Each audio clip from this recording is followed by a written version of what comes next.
Today's conversation is one that blends entrepreneurship, leadership, identity, and modern brand building in a really powerful way.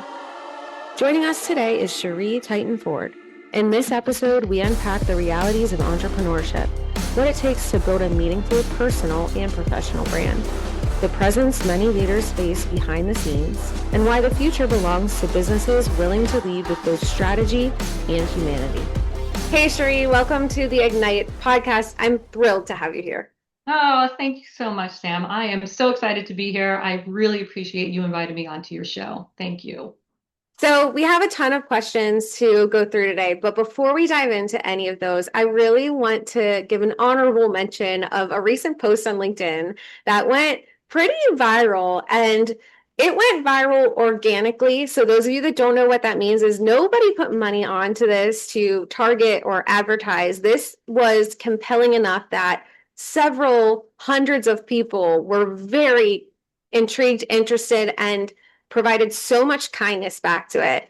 And the reason for that, Sheree, is because of your leadership style. And so for those of you that don't know, very early in my career, I worked under Sheree. She was my first marketing leader. I had just gotten a promotion to be on her team, and I was also pregnant. Ironically, the world and God gave me different paths. My baby was born literally 2 weeks later, and of course that sparked a medical journey. But Sheree was so still welcoming, wanted me to keep that job, that role with her, brought me under her team, made it possible for me to see my baby in the NICU and work at the same time, and just really afforded me a lot of mentorship through that. And Sheree, the reason why this is something that I think is so compelling is because I don't think that either people aren't talking enough about leadership and humanity, or it's not happening enough, and we're in these rigid boundaries and corporate guidelines that don't allow for that. And this was in 2019. So this was no, actually this was in 2015. So this was way before remote work, way before this Yeah. flexible working. And so Sheree, thank you for that. I know that I had to ask you approval to put that up, and you didn't even know what I was putting up. And I hope I didn't make you uncomfortable, but it was so meaningful. Yeah. Well, first of all I can say is thank you. I'm really, truly humbled by it. And you did ask me, and I was like, I can't even imagine what it is, but I certainly didn't think it was going to be what you posted, and I thought about it, and to me, that's not even a leadership story. I mean, that is just a human story. That it's very much how I live my life. And I know we're going to go into it a little bit more about authenticity and being genuine and whatever. But I feel for what you posted and what had happened, I had already seen the huge potential in you. I already knew I wanted to work with you. I already knew I wanted you as part of my team.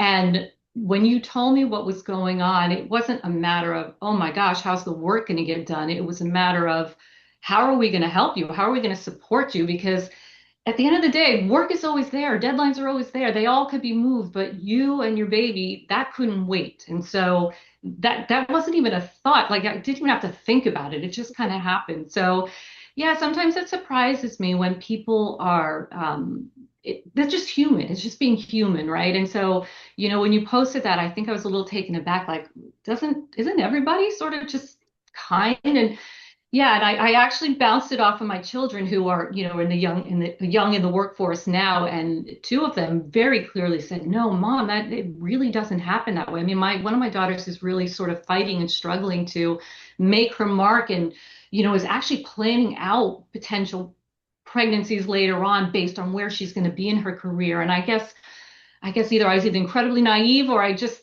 beat a little differently because it wasn't something I think of. And, and I think the story here isn't a leadership story. It's really, what you've been able to do coming through all that and the career you have built and how much strength you have. And just a lot of respect for you and everything that you've been through. Yeah. Thank you. Well, just so you know, I think of you often, and it's almost the what would Sheree do type of thing. As I've learned and grown in my career, you've been incredibly impactful and such a milestone leader that I'm so grateful for you. So Thank you. so Thank you. let's pick your brain on Yeah. all of the things, Sheree. And this, I don't know that I know this story from you, Sheree, but take us back to the very, very beginning. What originally made you want to dive into marketing and build a career on marketing and brand building? Hmm. I mean, I wish I could tell you there was a grand master plan, but there really wasn't. I mean, part of it was luck, part of it was just situational. But if I'm going way, way back, I was an English major. I loved writing, but I honestly had no idea what I wanted to do with an English degree. And journalism and following a path in writing of any sort really kind of wasn't. It wasn't making me feel passionate about it.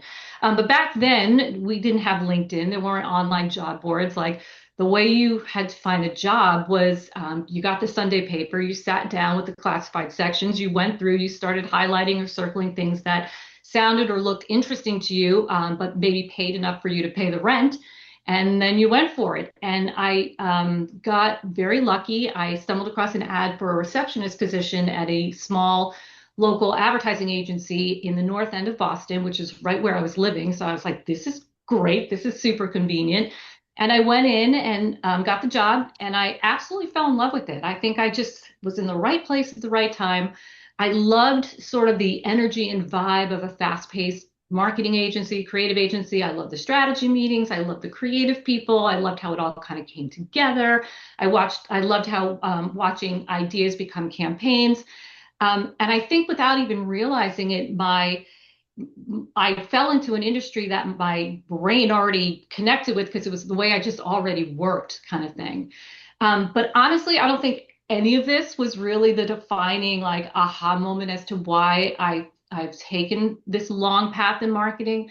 I think at the end of the day, it really that aha moment was my dad. And I know that sounds really weird. He was an electrical engineer, had nothing to do with marketing. But my dad inspired me in other ways that just sort of naturally led to this. And so, one of the really fun things I've done over my life, and it wasn't career related, but they do dovetail. I promise you, they all come together here. But I used to put together an amateur haunted house in my neighborhood. I used to get a big tent I put in the backyard, and I'd recruit the neighbors to come and help me build rooms inside this tent. I'd go over to the local high school and I'd recruit kids to be the scarers and, the hand out candy during it. And it was all for charity. It was a really nice way for me to tap into my creative side and be able to give back. But where my dad fits in is my dad would come to visit, and being the engineer, he was always good at tinkering and helping me figure out how to build props and specifically animatronics. And there was one prop in particular that we did. We took a 3 foot tall animated Santa Claus that sort of went around and sang Santa songs when you pressed a button. And we completely stripped the outside of it and turned him into a crypt keeper. And he helped me rewire the whole inside to like spooky sounds and welcome to the Fear Factory and stuff. So So cool. yeah, and I think, while that was incredibly fun, it wasn't so much the props themselves, but it was the experience of working with my dad and then recognizing just how much I loved creating experiences for people.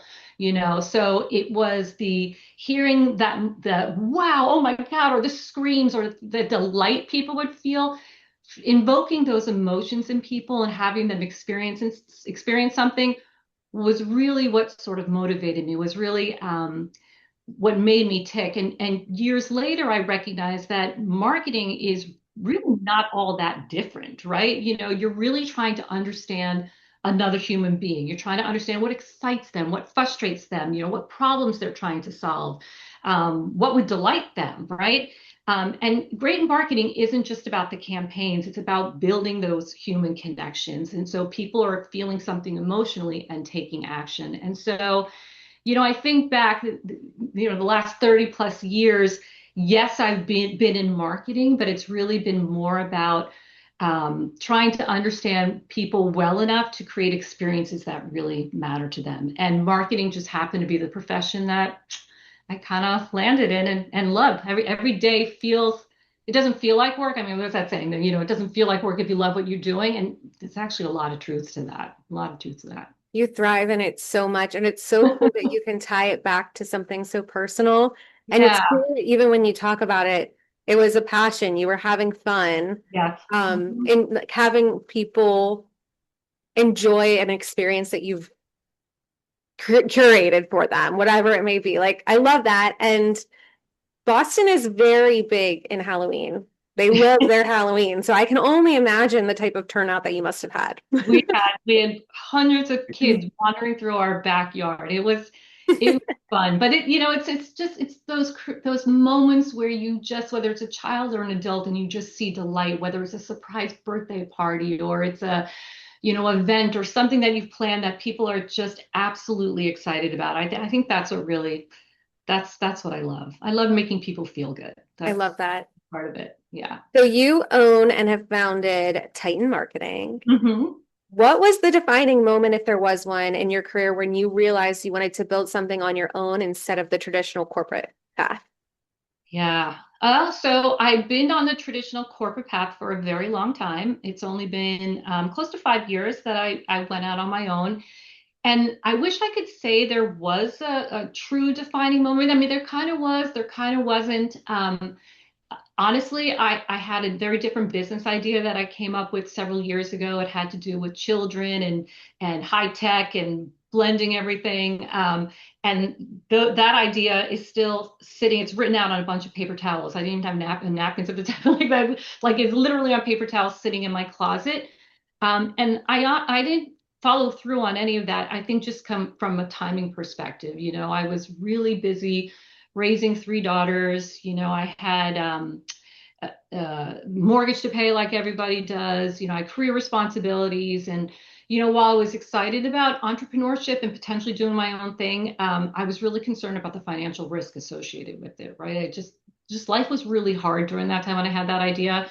And then, I realized it's a great dream and the dream may not be wrong, just sometimes the timing may be wrong. And so I'm still sitting on that idea. I think I will kind of eventually pull that out of the closet. But I think the real trigger for starting Titan Marketing had to do with finding myself after so many years in the corporate environment in an environment that just wasn't aligned with my values anymore. There was a real disconnect. It forced me to step away. I took a little time and sat down and said, okay, now what? Now what do I really want to do? And over my career, a lot of people had said, you're so well connected, you know a lot of people, why don't you just do consulting? Especially when I'd be complaining about how hard it is raising children and juggling so much, you can have better flexibility and timing. But I had always found a million reasons why I couldn't do it. I just, whether it was fear or what, but I couldn't do it. But I realized, after so many people were so encouraging, the only person that who wasn't convinced I could do it was really me. Like I was my own worst enemy. I was in my way. And so I think my defining moment, if I had to pick something, was really when I just said, you could do this. I started to trust myself and said, do it. What's the worst that can happen? You can go back into the corporate environment. Just do it, right? And Titan Marketing was born as a result of me just really trusting in myself. It's Yeah. amazing. What do you think people misunderstand most about entrepreneurship if they're Oh, looking from the outside in? ugh. Yeah. Okay. So a lot of thoughts on this one. I think, some people will look at entrepreneurship or owning your own business as this incredible luxury, right? Like you've got all this independence, you've got all this freedom, you've got all this flexibility. You could do what you want when you want, like make your own hours. But and to some extent you can, right? Like, if you have a child you need to pick up at 3 or you want to attend a soccer game, yes, you could try and work your schedule a little bit so that you can do those things. But I don't think people understand or underestimate just how hard it actually is, right? Like you are responsible for everything from payroll to operations to new business development to, I mean, any part of a business, like you are responsible for it. And so it's incredibly hard and time consuming. And when something goes wrong, there's no one else to point to. The buck stops with you. You really are the last stop. And that creates a lot of pressure, right? It is a lot of pressure.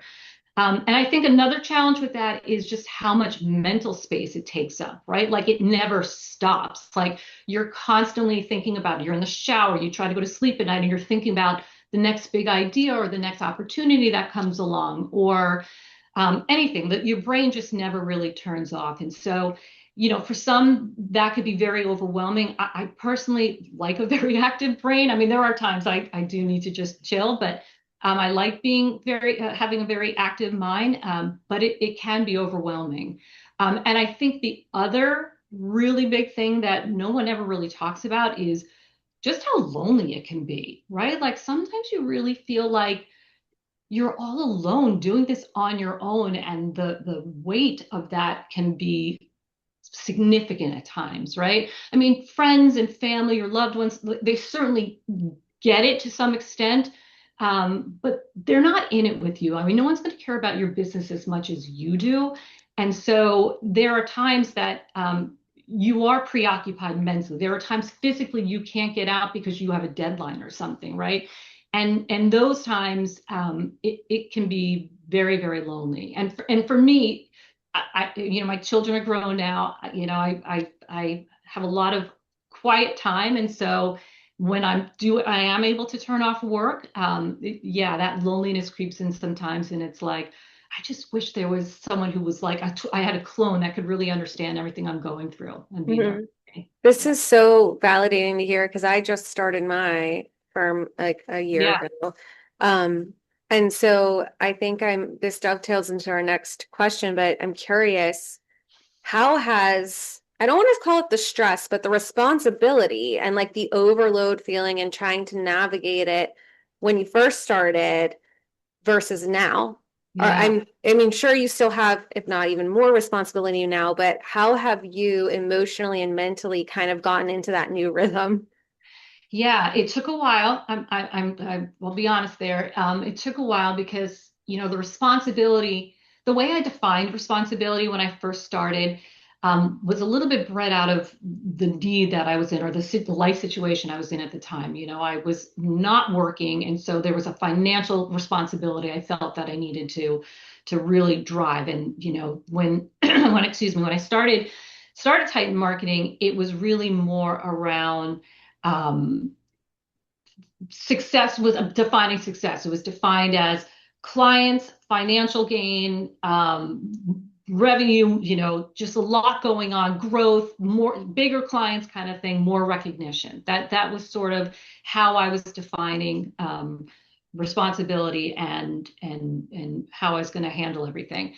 But as time went on, you realize that that's just not sustainable, right? Like you can't keep doing that. There are only so many hours in the day. There's almost only so much mental capacity.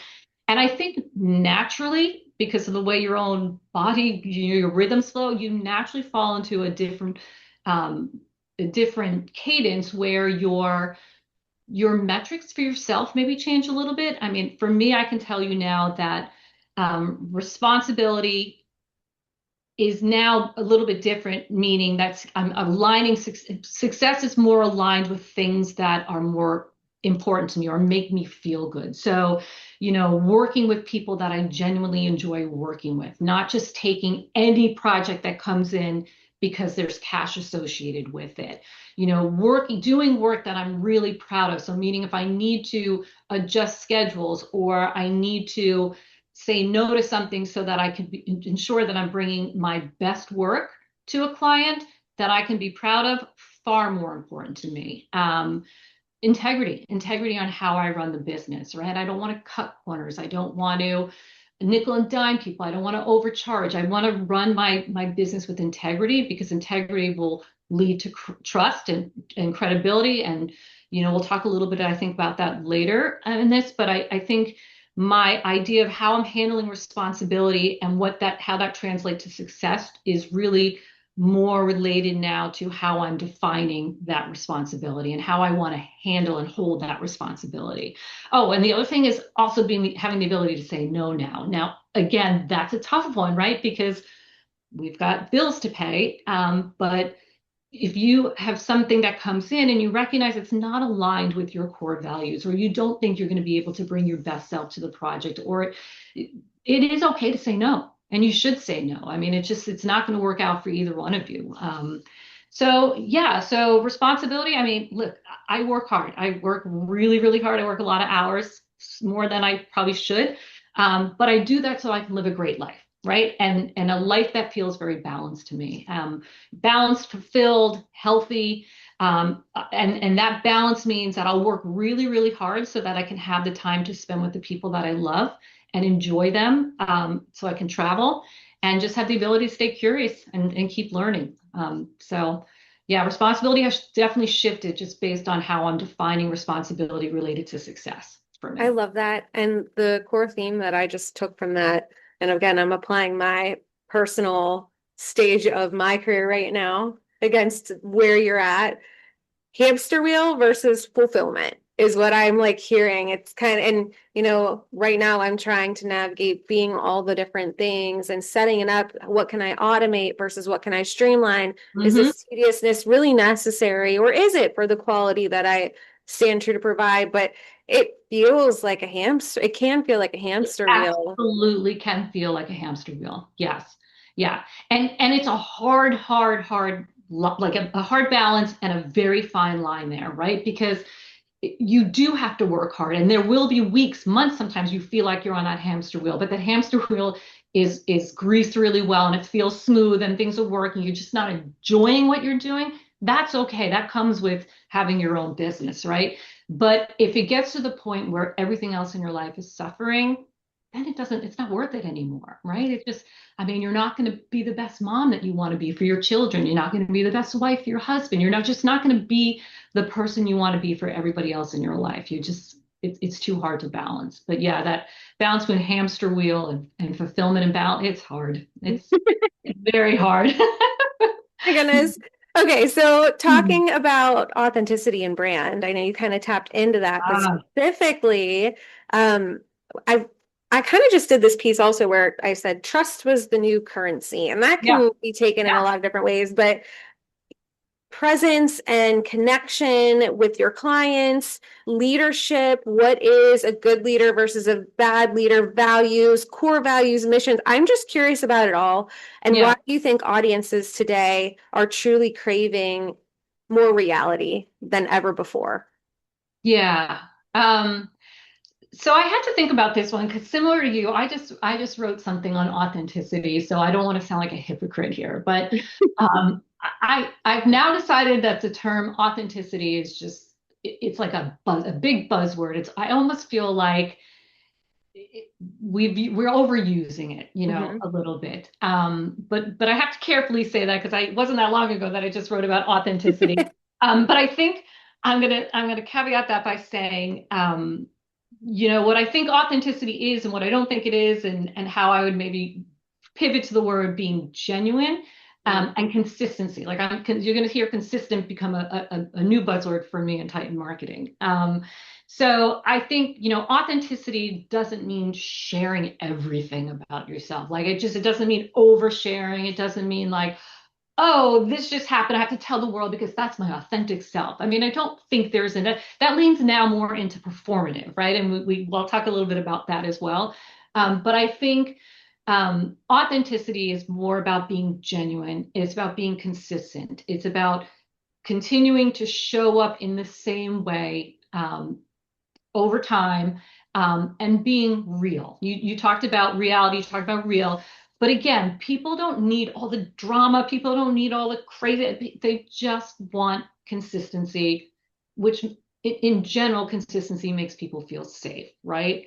Um, I mean, we live in an AI driven world now, right? Like everything is AI. All content is such polished AI. And I actually feel that pressure a lot. Like even last night, I got hit with some ad on Facebook for, I don't remember what it was called, but on Facebook for a new app that will go to your website, take your whole website, and then create all this AI driven social media posts for it. Because I've been really bad with promoting my own business on social media. And I'm like, okay, this sounds great. Now, besides they want a tremendous amount of money to do all this and they won't show you any samples, I was like, whoa, time out. Like, this is not, you don't need an AI engine to create your content, right? Like, especially when you're talking about being genuine and being consistent, right?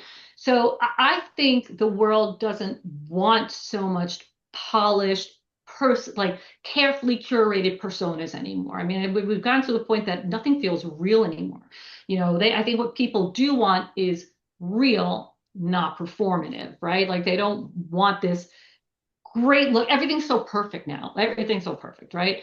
And I think people are looking for something that they can believe in, that's meaningful.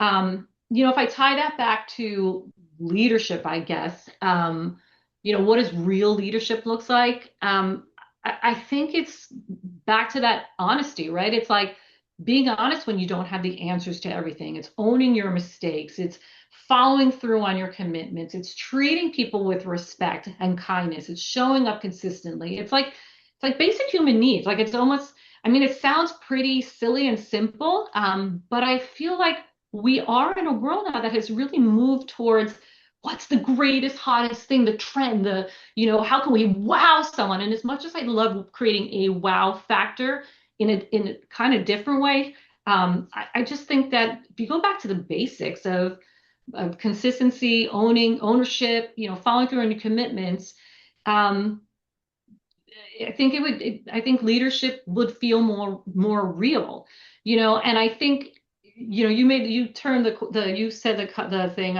trust is the new currency. Did you say that? Yeah, I Yeah. love that. Because at the end of the day, customers buy from people they trust, right? Employees follow people they trust.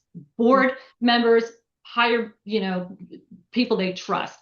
Partnerships are built on, everything's built on trust. Interpersonal relationships are built on trust. Brands are built on trust, right? Mhm. And so at the end of the day, your brand isn't what you say about yourself. It's what the people experience when working with you. And so that's what I think real leadership turns into. So if you have a client or a prospect come to you and they are wanting performative, I can't say it. I'm not even gonna try, but versus the meaningful consistency.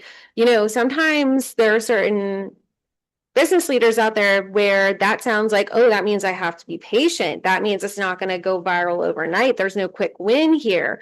So how do you navigate that? Yeah.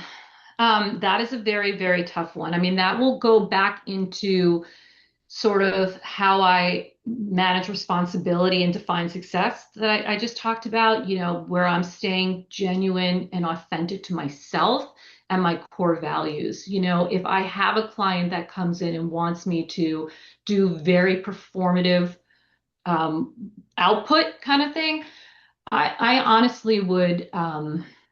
I would give it a long thought to see if it was a project that I wanted to pick up and Mhm. work on. There's a difference between performative marketing, because I do think you do have to break through the clutter. I think you do have to stand out. I think you do have to look cool in certain ways, especially in very highly commoditized markets, you have to. Um, but if it's really breaking beyond sort of the integrity part, then I'm not sure I would work on something like Mhm. Mhm. that. If I turn it a little bit about brand building, um, and performative, it's a very hot topic in my personal life right now. I just wrote something about this as well. But I think um, in building like sort of your personal brand or building a professional brand, it's not something you can just create. It's not something you can just say, oh my God, I just executed this amazing campaign. Now I've got this great brand. I mean, brands, regardless, are something you earn, right? You earn it over time. You earn it over consistency. You earn it over relevancy. You earn it over trust. It does unfortunately take time. These Mhm. one-off, hits, performative hits are going to be cool. They're going to be cool, but there's no sustainability in them. And I think as marketers, strategic marketers, our job is to go back to some of our clients or the clients or potential clients that are asking us for this stuff and have a conversation around what's actually going to build value for you long term, right? How are we actually going to solve a problem that your end user has, your end customer has? how are you actually helping people, and how do you build the trust and credibility with your end users so that business comes back in over and over and over. I think that's far more important than asking about performative campaigns, right? And figuring out, what could be the cool one hit thing on LinkedIn or TikTok, kind of thing. It's really more about not what the story you're going to tell about the client, but sort of the stories that other people are going to tell about that client, kind of thing. Brands are So. something you earn. That is just such a huge statement, and it's so, so true. And I Yeah. think about those moments when people are always saying, I want to be like Apple.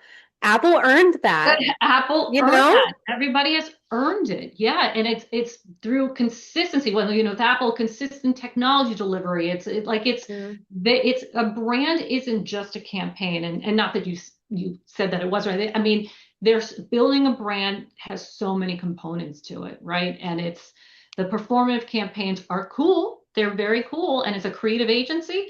I want to be considered cool and cutting edge kind of thing, but that's not gonna build your brand, or at least not in the short term. Not Mhm. sustainably. Yeah. Hmm. Talk to me about storytelling and the importance of that within all of the businesses, especially that you work with or have worked with.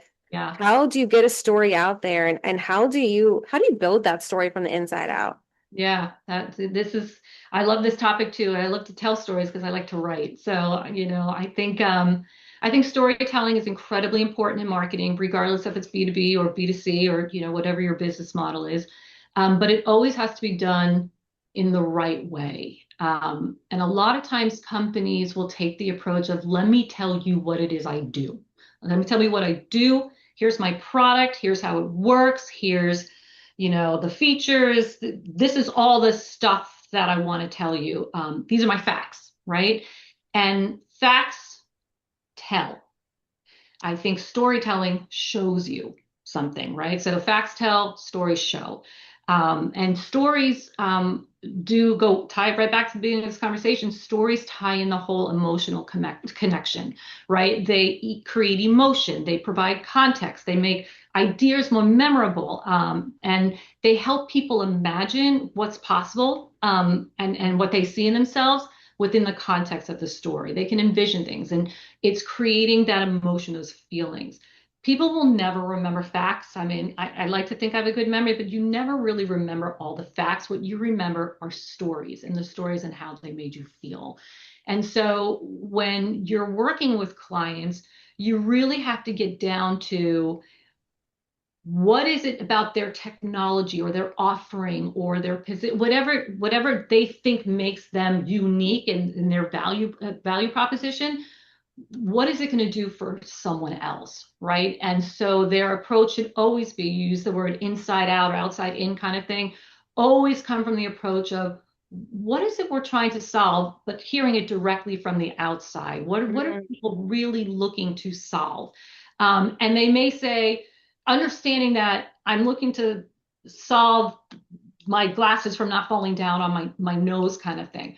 Well, you're not going to tell the story now about, well, you have these glasses that have this great thing in the middle of it that does this, and no, you're going to tell a story about how you're going to feel, the confidence you're going to have being in a Zoom call now, and your glasses aren't falling off your nose, right? Like you tell the story more about the emotional connection and the feelings the end user is going to have when using your technology, using your products, using your whatever it is you offer. Yeah. It's brilliant.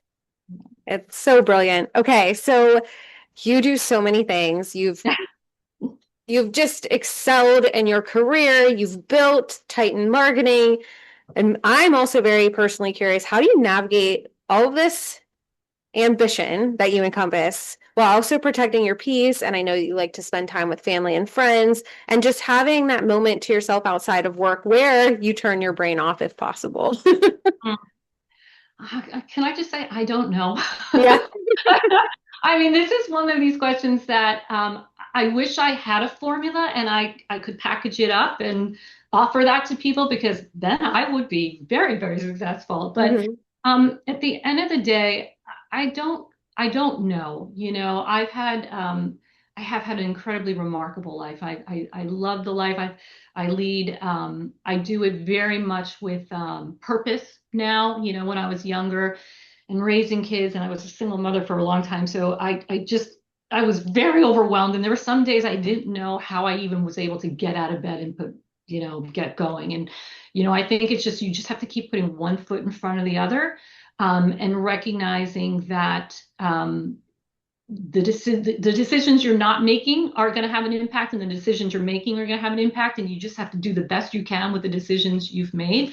Um, Sometimes you just have to realize that you won't have all the answers, and you do have to sometimes just stop and take a breath, because you're recognizing you're starting to spiral and you're becoming no good to anyone, including yourself. So I think I don't know how I've done it. I can't tell you the exact formula. I do know I know myself very, very well. And I know when I'm feeling a little bit off that I don't question it anymore. I don't challenge it. I don't, sometimes I have to push through if I have like a deadline or something. But if I'm feeling off, if I'm feeling like it's not working, then I have learned to say to myself, it's okay. Mhm. Take a break. Just stop. Like I've been challenged with I have an aging parent, and I'm having to take care of her. Has really become quite there's a lot on my plate with her being in another state. And in the March timeframe, I knew I was just like ooh, about to implode, like I couldn't do it. And I just know myself well enough to know that go get away, go get some sun, right? And I went on my own vacation by myself. I jumped on a plane. I went for 10 days to a Caribbean island, and I did nothing. I'll be honest. I read a couple of books. I did nothing, but I just recharged by going inward and doing something that I knew would help me, Mhm. come back and be better than I was before I left. So, yeah, you just have to understand yourself and recognize when you do need to take a break, or you need to sidestep, or you need to pause, and make sure you have other things in your life that you find fulfilling and peaceful. Yeah.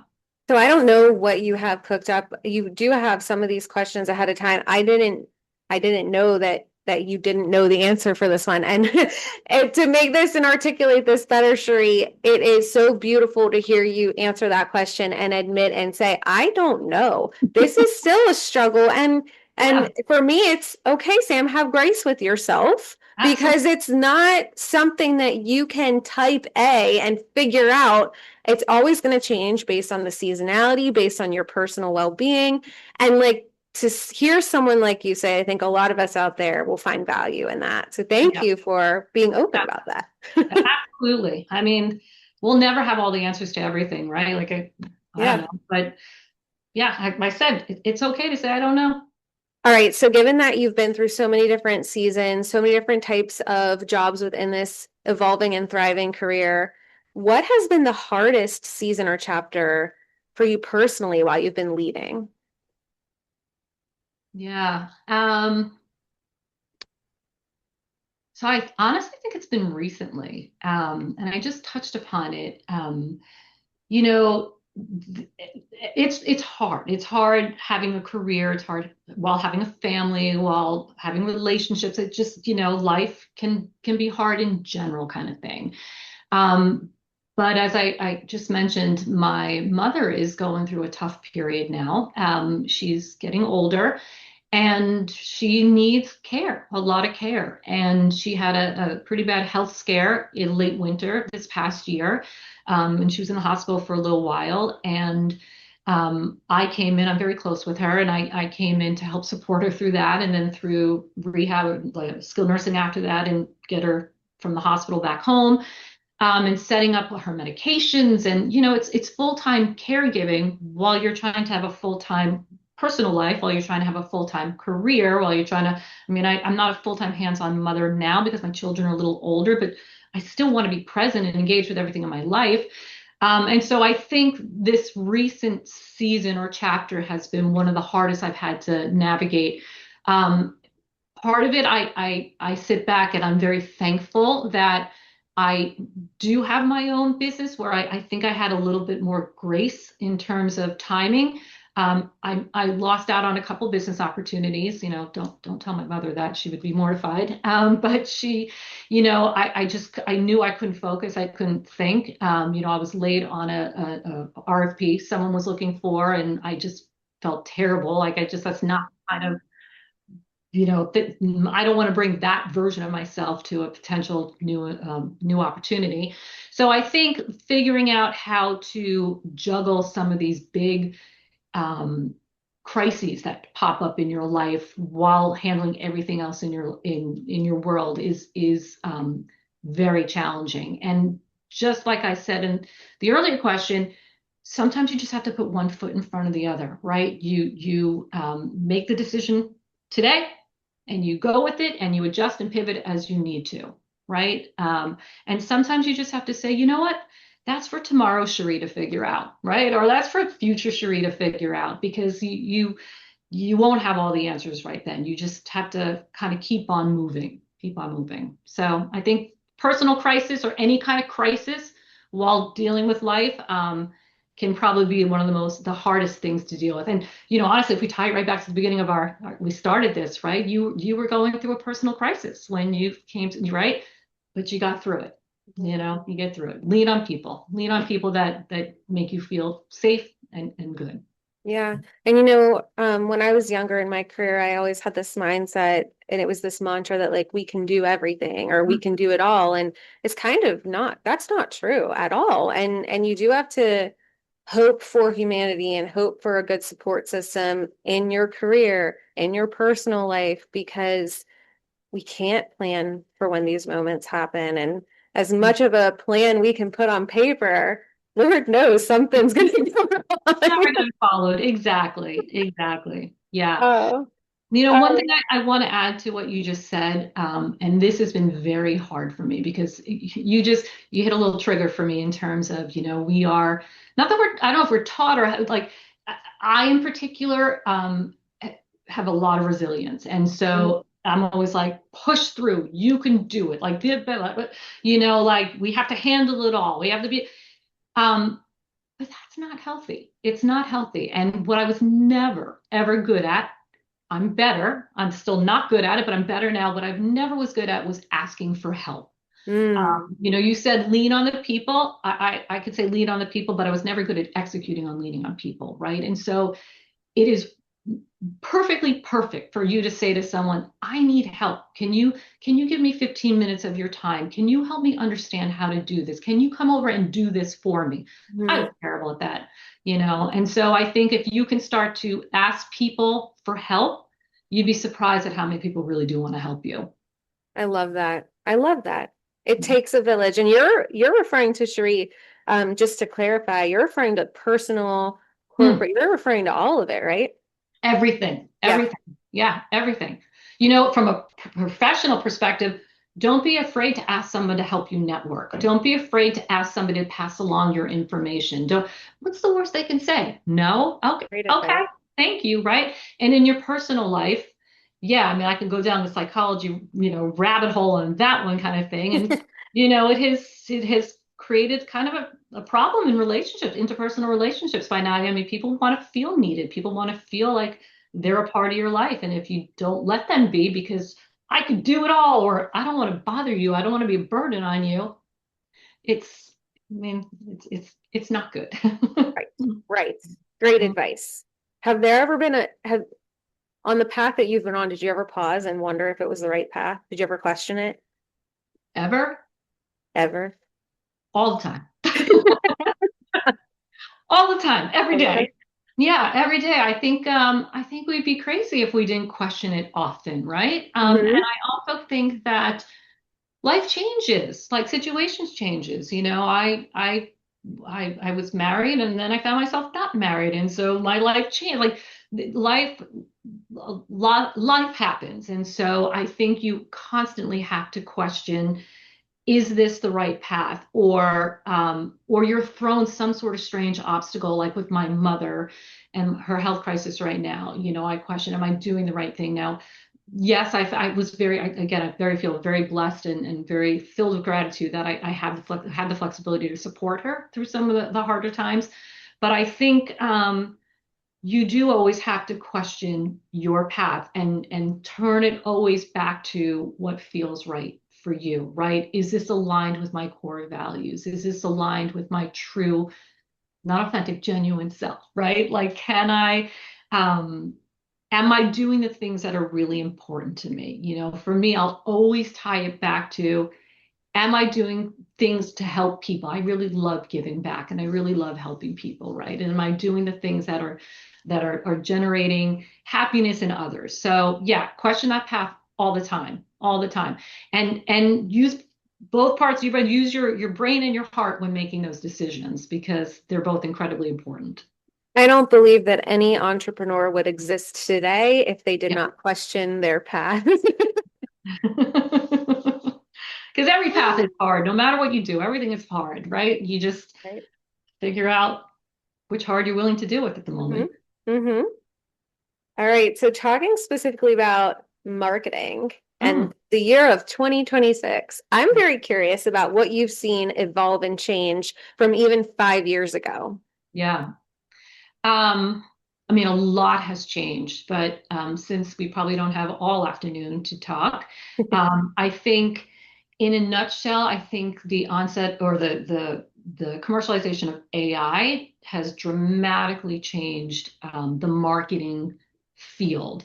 You know, I think just 5 years ago, marketing was really about who could execute the fastest and the loudest, right? How much stuff can you get out? Like the way the search engines work, the way the web crawlers work is just get content out everywhere, regardless if it's garbage or not. You just get the stuff out, execute, execute, execute, and then you get ranked higher, you get up, and that's the way to go. I think today everybody has access to all the same tools, right? Like everybody has access to AI. So execution has almost become a commodity at this point, right? So what I really think I see, what I see changing, and I've done some research now on this, is that strategy has become almost, not almost, strategy has always been important, but I think strategy is more execution at this point. AI's made making content easier, but it hasn't really made it more meaningful. You know, I think organizations that are truly starting to stand out now are investing more in differentiation, customer insights, strategic thinking, value, that kind of thing. And AI can help with some of that, but it can't take over for that. I think brand building and demand generation are kind of coming together at this point, right? Oh, I love that. Yeah, you're either building brands long term, years, lots of money, consistency, or you're doing demand lead gen programs where you're driving, filling the top of the funnel quick and pushing them down. I think all of this is starting to blend and converge. And I think businesses are starting to realize they can't just rely on short-term lead gen opportunities, that they also have to invest in long-term branding. PR was like a huge thing years ago. And then in the last couple of years, like 5 years, nobody wants to do PR anymore. Anybody, hmm like telenews. But I think PR was really great for public relations, really great for building thought leadership and point of views and credibility, which builds your brand. And now it's all coming together. And I think organizations need to start looking at their marketing strategy to ensure that they're including both and they're working together. And I think originality is another really big one. Originality, being genuine, authentic. I mean, this is the core theme for I think our conversation. Yeah. Um, you know, being original, like customer stories, proprietary data, research, unique perspectives on things is really important because AI can help facilitate some of that, but they can't create it, right? It's all based on existing data out there. And so the more original you can be, I think the more your marketing starts to stand out a little bit more. And then honestly, I go back to that whole trust and direct customer relationships, right? I Mhm. think we're starting to see, I mean, I've been doing this for so long that you start to, just goes around and around, it comes around with like the themes of, I think getting back to that true customer relationship um, is incredibly important now. And, as a marketer, I went through a big phase of you do sales, I'll do marketing, and trying to define what the difference is. It's all one now. Like, right? Like you can't just be over here generating Hmm. kind of thing and not have any understanding of what's going on with the customer Full relationship, journey. full journey across the entire thing. And so, I think the big difference is now is that the tools have really changed with AI everywhere, but human behavior hasn't, right? Mm. None of our behaviors changed. People still want to feel understood. They want to trust who they're buying from.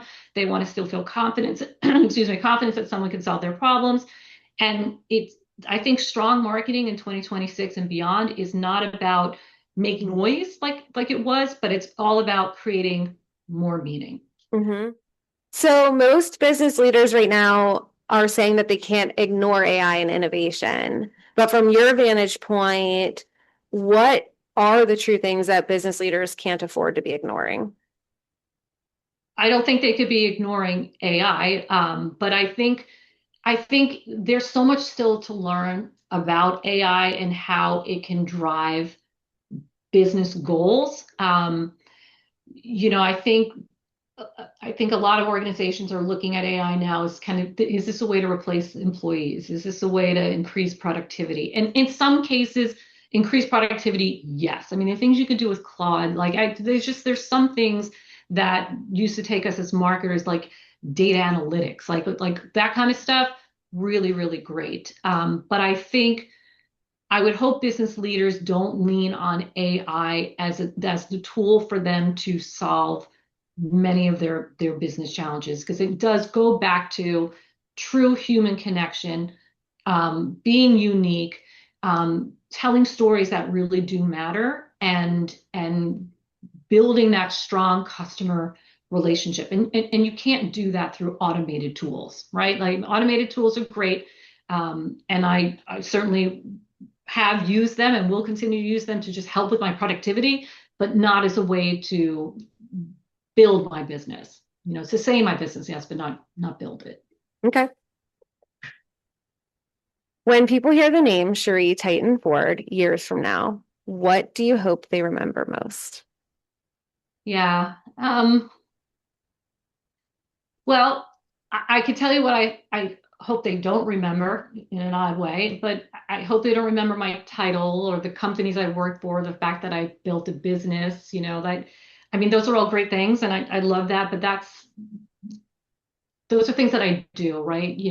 At the end of the day, I hope people remember how I really made them feel, that I genuinely cared for them, that I helped people grow, whether it was my children, clients, colleagues, friends, whatever it was, family members. I want people to know or feel that I led with integrity and I lived my life with integrity and that I really, really, really cared. You know, I, I don't. I don't care if people remember what I built and what I've done and what I've accomplished, as much as I want them to remember how I helped build what mattered the most to them. That's so special. What Yeah. advice would you give to the version of yourself who is just getting everything started in her career? Yeah, this is another one where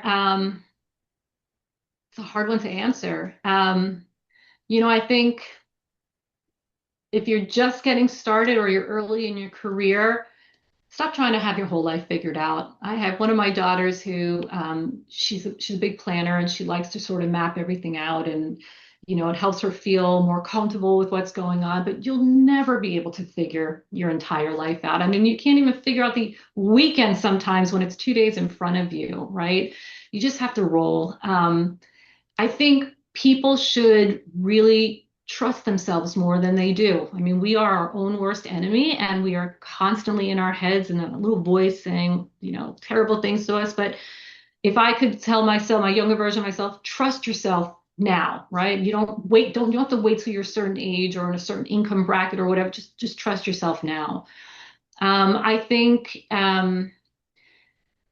your journey is going to be unique. Everybody's journey is unique. And so you're just doing yourself a disservice if you're constantly comparing yourself to everyone else. Just focus on you, focus on what you want to do.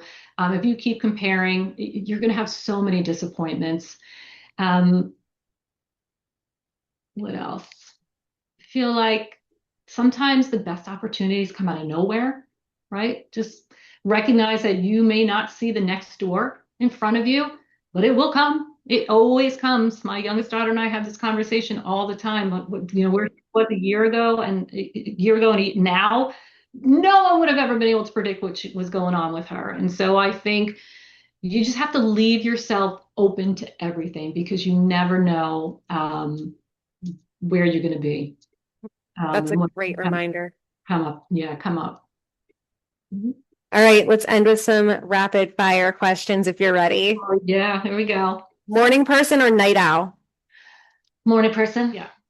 Biggest lesson entrepreneurship has taught you? Patience and grace. One thing you wish more leaders talked about honestly? How hard it is. What keeps you inspired? People, places, experiences. I love, Yes. I'm not a materialistic person. I mean, I like some nice things, but I love experiencing life. Like I just, foods, tastes, sounds, colors. Like I just love to experience things. Yeah. Mm-hmm. Mm-hmm. Well, Sheree, this has been absolutely wonderful. I am so grateful that we had this conversation. Selfishly, I just love talking to you and learning from you. So thank you for your time. Thank I you. know your time is valuable. And for anybody listening, go check out Titan Marketing. That's what Sheree has built from the ground up, very successful. Sheree, thank you for being not only a mentor, but a thought leader for us all and someone that we know that is very genuine in the way that they show up, whether it's in personal world, corporate world, or your new business world. Oh, thank you. Thank you so much for having me. Thank you.